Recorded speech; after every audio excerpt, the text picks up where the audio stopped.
जय माता दी दोस्तों, स्वागत है आपका हमारे YouTube चैनल एकांश एस्ट्रो पर। आज हमारे पास एक सवाल आया है कि जो महाशिवरात्रि है वो कब की है और पूजा में कौन कौन सी सामग्री का इस्तेमाल करना चाहिए। तो आपको बता दें यहाँ पर कि जो एकांश एस्ट्रो ब्लॉग है, जो YouTube चैनल है, इस पे बहुत सारी आपसे सनातन धर्म के बारे में जानकारी साझा की जाती है।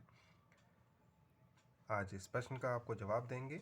उससे पहले आप लोगों से एक प्रार्थना है कि अगर आपको जानकारी पसंद आती है तो इस वीडियो को लाइक करें, चैनल को सब्सक्राइब करें, साथ ही दिए गए नोटिफिकेशन बेल को भी दबा दें, जिससे कि हमारे अपकमिंग वीडियोस की जानकारी आप तक मिलती रहे।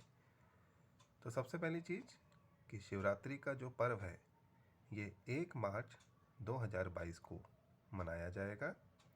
कुछ जगह पर 2 मार्च 2022 को भी इसको मनाने की बात चल रही है, लेकिन जो सही दिन पड़ रहा है वो 1 मार्च 2022 है। अब यहाँ पर आपने एक प्रश्न पूछा है कि पूजा की सामग्री।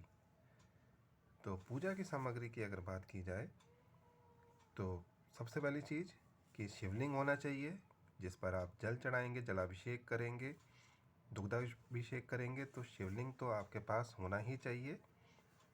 अगर आप कहीं ऐसी जगह रहते हैं जहाँ पर आप ये चीज़ अरेंज नहीं कर सकते तो कम से कम भगवान शिव की एक तस्वीर, एक फ़ोटो, वो तो आपके पास होनी ही चाहिए। इसके अलावा आसन होना चाहिए, क्योंकि आसन पर बैठकर आप पूजा करेंगे। तो एक आसन या चटाई ये ज़रूर होनी चाहिए। फिर पूजा में दीपक की बड़े महत्व होती है, तो दीपक एक आपके पास होना चाहिए। दीपक ऐसा नहीं कि आप पीतल का ही लाएं या कांसे का लाएं, आप यहाँ पर अगर मिट्टी का दीपक भी बना सकते हैं। वो भी ना हो तो घर में आटा होगा तो आटे से भी आप दीपक बनाकर लगा सकते हैं।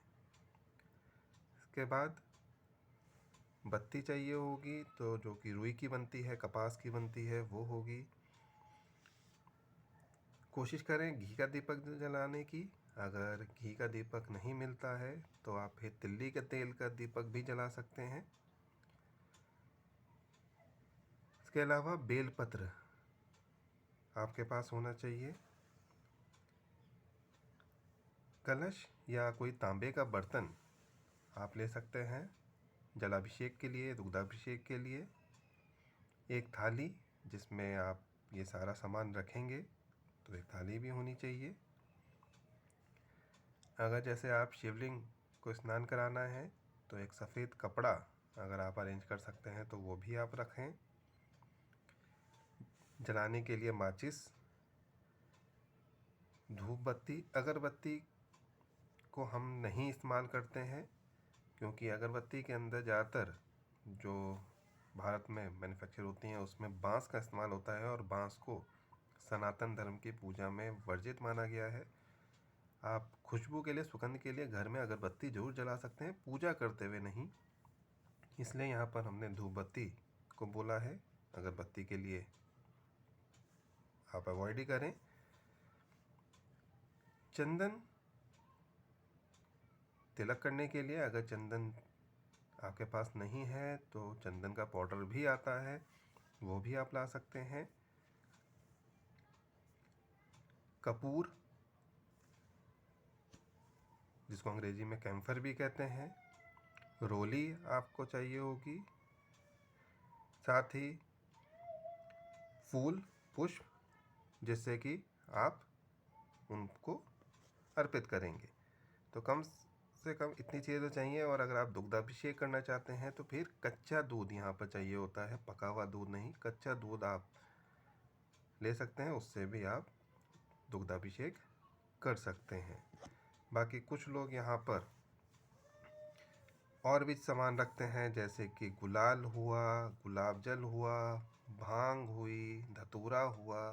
ये चीज़ें भी भगवान शिव की पूजा में इस्तेमाल की जाती हैं। अगर आप आसानी से इसको अरेंज कर सकते हैं तो निश्चित तौर पर आप इनको भी प्रयोग करें। और अगर नहीं कर सकते तो बहुत ज़्यादा परेशान होने की बात नहीं है।